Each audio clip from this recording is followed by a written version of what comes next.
മാറത്ത് പൊൻകച്ചയണിഞ്ഞും കാണുന്നീശുവേ,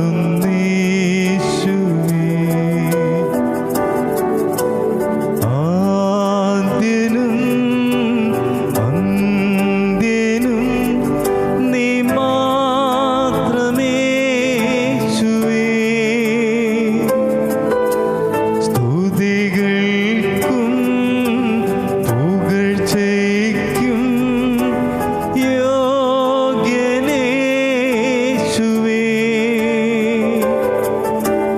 ആരാധന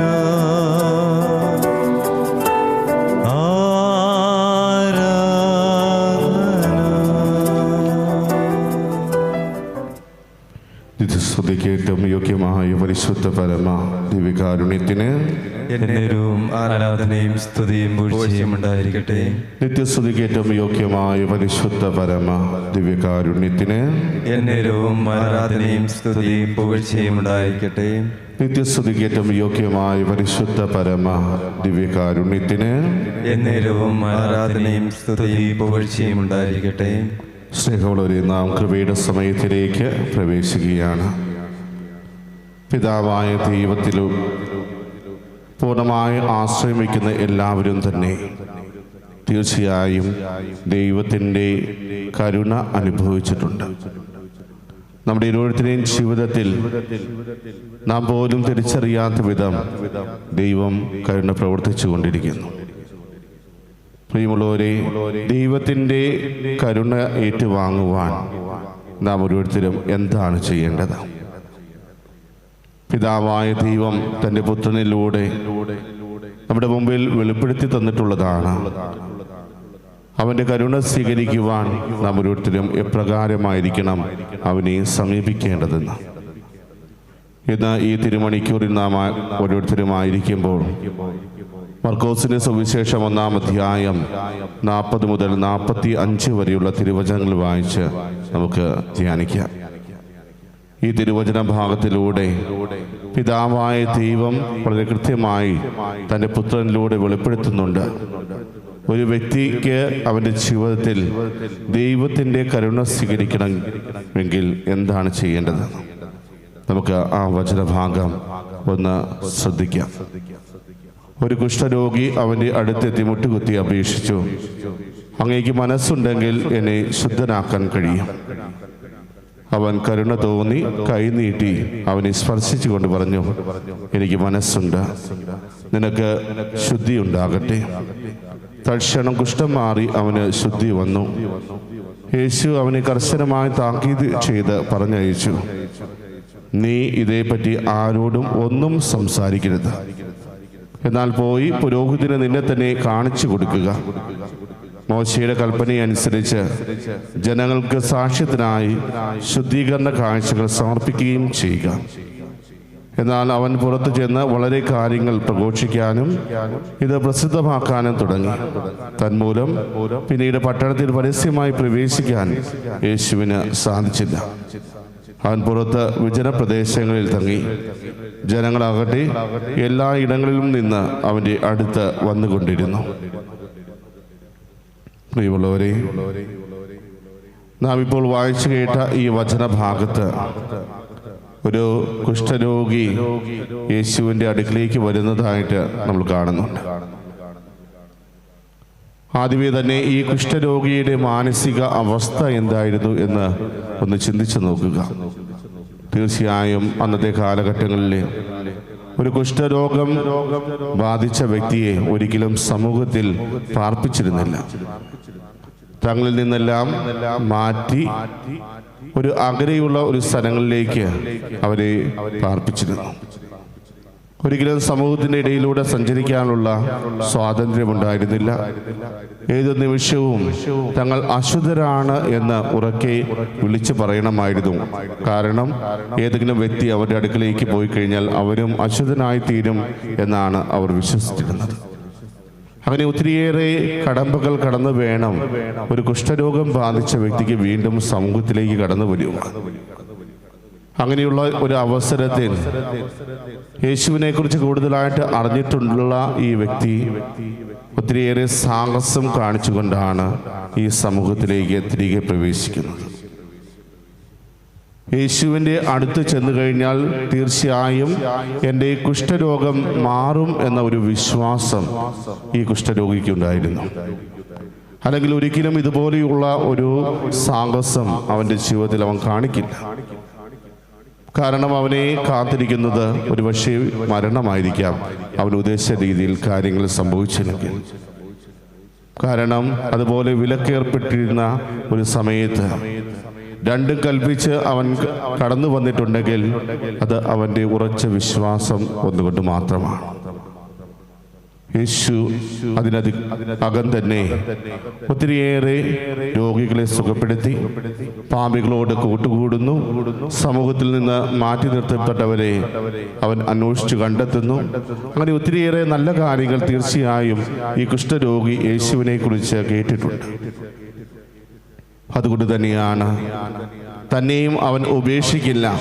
തന്നെ പോലെയുള്ള അനേകം പേർക്ക് അവൻ രോഗസൗഖ്യം നൽകിയിട്ടുണ്ട്. അവരെയെല്ലാം അവൻ ചേർത്ത് പിടിക്കുന്നുണ്ട്. അവരോട് പ്രത്യേകമായൊരു സ്നേഹം യേശുവിനുണ്ട് എന്ന് തിരിച്ചറിഞ്ഞത് കൊണ്ട് തന്നെയാണ് ഇവിടെ ഈ കുഷ്ഠരോഗി യേശുവിനെ അന്വേഷിച്ചിറങ്ങുന്നത്. യേശുവിനെ കണ്ടപ്പോൾ അവൻ്റെ മുമ്പിൽ എത്തി മുട്ടുകുത്തി അപേക്ഷിക്കുകയാണ്, അങ്ങേക്ക് മനസ്സുണ്ടെങ്കിൽ എന്നെ ശുദ്ധനാക്കാൻ കഴിയും. ഒരു വ്യക്തിയിൽ നിന്നും കടന്നു വരുന്ന ആഴമേറിയ ഒരു അപേക്ഷ, എന്നെ ശുദ്ധനാക്കാൻ നിനക്ക് കഴിയും, നിനക്കൊന്ന് മനസ്സ് കാണിച്ചാൽ മാത്രം മതി, അതിനുള്ള കഴിവ് നിനക്കുണ്ട് എന്ന് ഞാൻ ഉറച്ചു വിശ്വസിക്കുന്നു. അതായിരുന്നു അവൻ്റെ ആ മുട്ടുകുത്തിയുള്ള അപേക്ഷയിൽ നമുക്ക് കാണുവാൻ കഴിയുക. തീർച്ചയായും അവൻ്റെ മനസ്സ് തിരിച്ചറിയുന്ന യേശുനാഥൻ, അവൻ്റെ വിശ്വാസത്തിൻ്റെ ആഴം തിരിച്ചറിയുന്ന യേശുനാഥൻ, അവൻ്റെ അതിയായ ആഗ്രഹം തിരിച്ചറിയുന്ന യേശുനാഥൻ അവനോട് പറയുന്നത് ഇപ്രകാരമാണ്, എനിക്ക് മനസ്സുണ്ട്, നിനക്ക് ശുദ്ധി വരട്ടെ. പ്രിയമുള്ളവരെ, കർത്താവിൻ്റെ സന്നിധിയിൽ നാം ഓരോരുത്തരും സ്വീകരിക്കേണ്ട ഒരു മനോഭാവമാണ് ഇവിടെ ഈ കുഷ്ഠരോഗി നമ്മുടെ മുമ്പിൽ വരച്ച് കാണിക്കുന്നത്. നിന്റെ കർത്താവിൻ്റെ മുമ്പിലേക്ക് നീ കടന്നു ചെല്ലുമ്പോൾ അവൻ്റെ മുമ്പിൽ മുട്ടുകുത്തി നീ അപേക്ഷിക്കണം, കർത്താവേ നിനക്ക് മനസ്സുണ്ടെങ്കിൽ എന്നെ ശുദ്ധനാക്കാൻ കഴിയും എന്നതുപോലെ തന്നെ കർത്താവേ നിനക്ക് മനസ്സുണ്ടെങ്കിൽ എൻ്റെ ജീവിതത്തിലേക്ക് കടന്നു വരുവാൻ സാധിക്കും. കർത്താവേ നിനക്ക് മനസ്സുണ്ടെങ്കിൽ എൻ്റെ പ്രശ്നങ്ങളിലേക്ക് നിനക്ക് കടന്നു വരുവാൻ സാധിക്കും. കർത്താവേ നിനക്ക് മനസ്സുണ്ടെങ്കിൽ എൻ്റെ ജീവിതത്തിൽ സ്വസ്ഥത നൽകുവാൻ നിനക്ക് സാധിക്കും. കർത്താവേ നിനക്ക് മനസ്സുണ്ടെങ്കിൽ എന്നെ വിമുക്തനാക്കാൻ സാധിക്കും. എൻ്റെ ജീവിതത്തിൽ വലിയ വിടുതൽ നൽകുവാൻ നിനക്ക് സാധിക്കും. എൻ്റെ രോഗങ്ങൾ എടുത്തു മാറ്റുവാൻ നിനക്ക് സാധിക്കും. എൻ്റെ കുടുംബ ബന്ധങ്ങൾ പുനഃസ്ഥാപിക്കുവാൻ നിനക്ക് സാധിക്കും എന്ന് കർത്താവിൻ്റെ മുമ്പിൽ നമുക്ക് ഏറ്റുപറയാൻ സാധിക്കണം. പ്രിയമുള്ളവരെ, കുഷ്ഠരോഗിക്കുണ്ടായിരുന്ന ആ ഉറച്ച വിശ്വാസം നമ്മുടെ ജീവിതത്തിലും നമ്മൾ ഏറ്റെടുക്കണം. കർത്താവിനോട് അപേക്ഷിച്ചു കഴിഞ്ഞാൽ അവൻ ഒരിക്കലും ഉപേക്ഷിക്കില്ല. അവൻ ആ കുഷ്ഠരോഗിയോട് നോക്കി പറഞ്ഞതുപോലെ നമ്മുടെയും തോളോട് ചേർത്ത് നിർത്തിക്കൊണ്ട് അവൻ പറയും, എനിക്ക് മനസ്സുണ്ട്, നീ ചോദിച്ച കാര്യങ്ങൾ നിന്റെ ജീവിതത്തിൽ നിറവേറട്ടെ എന്ന്. പ്രിയമുള്ളവരെ, അതാണ് കർത്താവ് നമുക്കായിട്ട് നൽകുന്ന വാഗ്ദാനം. നീ ആഴമേറിയ വിശ്വാസത്തോടെ കർത്താവിൻ്റെ സന്നിധിയിൽ അപേക്ഷിച്ചാൽ ഞാൻ അത് കേൾക്കും, നിനക്കതെല്ലാം നിവർത്തിച്ചു തരും എന്ന വാഗ്ദാനം. പലപ്പോഴും നമ്മുടെ ജീവിതത്തിൽ ഈ ഒരു വിശ്വാസമില്ലാതെ പോകുന്നു എന്നതാണ് ഒരു പ്രശ്നമായിട്ട് മാറുന്നത്. കർത്താവിൻ്റെ സന്നിധിയിൽ ഇതുപോലെ വിശ്വാസത്തോടെ നമുക്ക് പ്രാർത്ഥിക്കുവാൻ സാധിക്കുന്നില്ല. നമ്മൾ പ്രാർത്ഥിക്കുവാൻ കർത്താവിൻ്റെ സന്നിധിയിലേക്ക് കടന്നു ചെല്ലുമ്പോൾ പലപ്പോഴും നമ്മുടെ മനസ്സിൽ ഒത്തിരിയേറെ അസ്വസ്ഥതകളുണ്ടാകാം, ഒത്തിരിയേറെ സംശയങ്ങളുണ്ടാകാം, നിരാശയിലായിരിക്കും നാം ഓരോരുത്തരും. പിശാചിൻ്റെ ഏറ്റവും വലിയ തന്ത്രവും അതുതന്നെയാണ്, നമ്മളെ ഓരോരുത്തരെയും നിരാശയിലേക്ക് കടത്തിവിടുക, നമ്മുടെ മനസ്സിൽ ഒരു സംശയത്തിൻ്റെ നിഴലുണ്ടാക്കുക. അത് മതി ഒരു വ്യക്തിയെ സംബന്ധിച്ച് ദൈവത്തിൽ നിന്നും അകന്നു പോകുവാൻ. അതുകൊണ്ട് പ്രിയമുള്ളവരെ, നമ്മൾ കർത്താവിൻ്റെ സന്നിധിയിലായിരിക്കുമ്പോൾ എപ്പോഴും പൂർണ്ണമായ വിശ്വാസത്തോടു കൂടിയായിരിക്കും.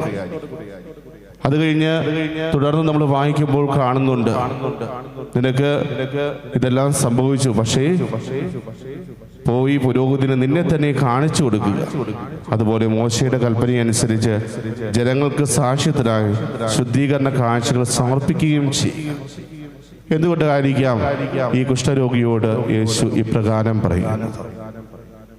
യേശുവിനും ആ കുഷ്ഠരോഗിക്കും അവിടെ എന്താണ് സംഭവിച്ചത് എന്നറിയാം. അവൻ അശുദ്ധനായ ഒരു കുഷ്ഠരോഗിയായിരുന്നു, പക്ഷേ ഈ നിമിഷം മുതൽ അവന് ശുദ്ധി കൈക്ക് വന്നിരിക്കുന്നു. പക്ഷേ അത് മറ്റുള്ളവർ തിരിച്ചറിയണം. അവൻ്റെ ജീവിതത്തിൽ സംഭവിച്ച മാറ്റം അത് മറ്റുള്ളവർ തിരിച്ചറിയണം. അതുപോലെ തന്നെ മറ്റുള്ളവരുടെ മുമ്പിൽ അതൊരു വലിയ സാക്ഷ്യമായിട്ട് മാറുകയും ചെയ്യണം. പലപ്പോഴും നമ്മൾ ധ്യാന കേന്ദ്രങ്ങളിലും പള്ളികളിലും തീർത്ഥാടന കേന്ദ്രങ്ങളിലും എല്ലാം പോയി പ്രാർത്ഥിച്ച് ഒത്തിരിയേറെ അനുഗ്രഹങ്ങൾ പ്രാപിക്കുന്നവരാണ്. എന്നാൽ പലപ്പോഴും നമുക്ക് ലഭിക്കുന്ന ഈ അനുഗ്രഹങ്ങൾ നമ്മുടെ തന്നെ ജീവിതത്തിലേക്ക് മാത്രം ഒതുങ്ങിപ്പോകുന്നുണ്ടോ എന്ന് ഒന്ന് ചിന്തിച്ചു നോക്കുക. ഒത്തിരിയേറെ അനുഗ്രഹങ്ങൾ നമ്മുടെ ജീവിതത്തിൽ കർത്താവ് നിരന്തരം നൽകിക്കൊണ്ടിരിക്കുന്നു. അത് മറ്റുള്ളവരുടെ മുമ്പിൽ ഏറ്റുപറയുവാൻ നമുക്ക് പലപ്പോഴും മടിയാണ്. മറ്റുള്ളവരുടെ മുമ്പിൽ ഉറച്ച സ്വരത്തോടുകൂടെ ഇത് എൻ്റെ ജീവിതത്തിൽ ചെയ്ത കർത്താവാണെന്ന് പറയുവാൻ നമുക്ക് സാധിക്കാറുണ്ട്. മറ്റുള്ളവർ പല രീതിയിൽ നമ്മളെ അഭിനന്ദിക്കും, പല രീതിയിൽ നമ്മളെക്കുറിച്ച് പൊക്കി പറയും. നമ്മുടെ ജീവിതത്തിൽ പെട്ടെന്നുണ്ടായ ഒരു ഉയർച്ചയെക്കുറിച്ച് മറ്റുള്ളവരുടെ മുമ്പിൽ അവർ വളരെ നല്ല രീതിയിൽ സംസാരിക്കും.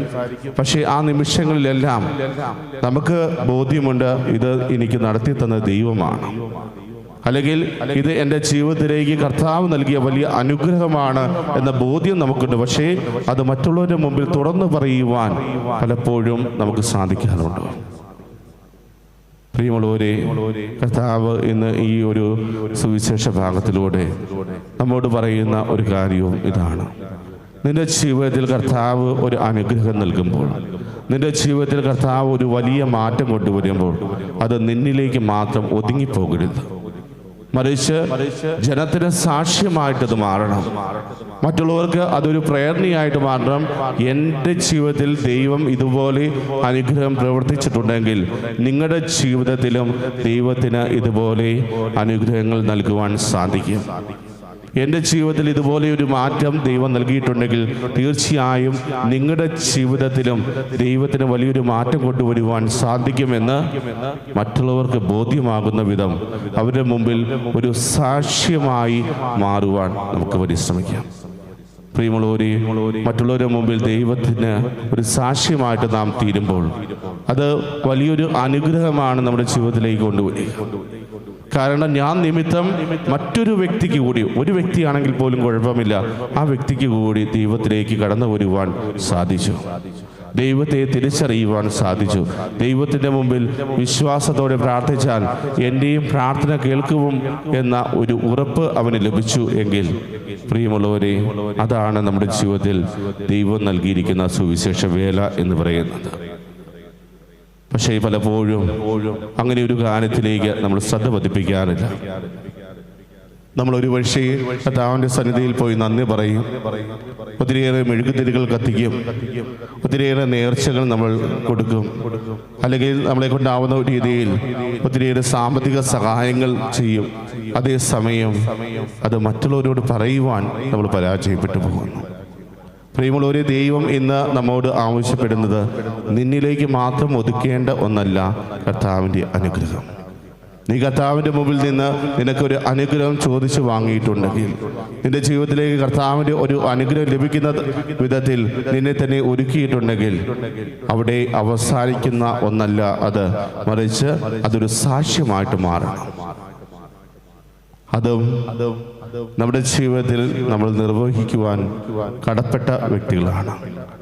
നമുക്കെല്ലാവർക്കും ആ ഒരു കടപ്പാടുണ്ട്, ദൈവത്തോടുള്ള ഒരു കടപ്പാട്.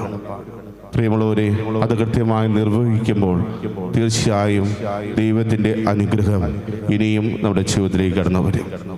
ഇന്ന് ഈ കരുണയുടെ തിരുമണിക്കൂറിൽ നാം ഓരോരുത്തരുമായിരിക്കുമ്പോൾ നമുക്കൊരു നിമിഷം മൗനമായി കർത്താവ് നമ്മുടെ ഓരോരുത്തരുടെയും ജീവിതത്തിലേക്ക് ചൊരിഞ്ഞിട്ടുള്ള എല്ലാ അനുഗ്രഹങ്ങളെയും ഒന്ന് ഓർക്കാം.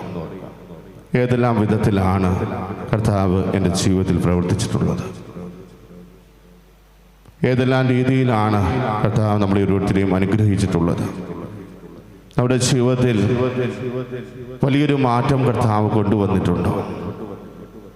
ആ മാറ്റം എനിക്ക് തിരിച്ചറിയുവാൻ സാധിച്ചിട്ടുണ്ടോ? എനിക്ക് തിരിച്ചറിയാൻ സാധിച്ചിട്ടും അത് എന്നിലേക്ക് മാത്രം ഒതുക്കുകയാണോ ഞാൻ ചെയ്തത്? അതോ മറ്റുള്ളവരുടെ മുമ്പിൽ ധൈര്യപൂർവ്വം വിശ്വാസത്തോടെ ഞാൻ അത് ഉറക്കെ പ്രഖ്യാപിച്ചിട്ടുണ്ടോ? സ്നേഹമുള്ള ഒരു കരുണയുടെ ശവമാലയിൽ നമ്മുടെ ഓരോരുത്തരെയും നല്ലവനായ ദൈവം അനുഗ്രഹിച്ചു. ആ കുഷ്ഠരോഗി യേശുവിൻ്റെ മുമ്പിൽ കർത്താവേ, അങ്ങേക്ക് മനസ്സുണ്ടെങ്കിൽ എന്നെ ശുദ്ധനാക്കാൻ സാധിക്കും എന്ന് പറയുമ്പോൾ അവനോട് കരുണ തോന്നി അവൻ സംസാരിച്ചു എന്നാണ് പറയുന്നത്. അവൻ്റെ ഈ അപേക്ഷയിൽ അവനോട് പൂർണ്ണമായും കരുണ തോന്നുന്ന ഒരു ദൈവത്തെയാണ് നമ്മൾ കാണുക. അത് നമുക്കും ഒരു മുന്നറിയിപ്പാണ്. കർത്താവിൻ്റെ സന്നിധിയിൽ നമ്മൾ യാചിച്ചു കഴിഞ്ഞാൽ, കർത്താവിൻ്റെ സന്നിധി വിശ്വാസത്തോടെ നമ്മൾ പ്രാർത്ഥിച്ചു കഴിഞ്ഞാൽ നമ്മളോട് കരുണ കാണിക്കുന്നവൻ തന്നെയാണ് നമ്മുടെ ദൈവം. ആ കരുണ ഇന്ന് നമ്മുടെ ജീവിതത്തിൽ കർത്താവ് ചൊരിയും എന്ന വിശ്വാസത്തോടെ നമുക്ക് അവിടുത്തെ ആശീർവാദം ഏറ്റുവാങ്ങാം.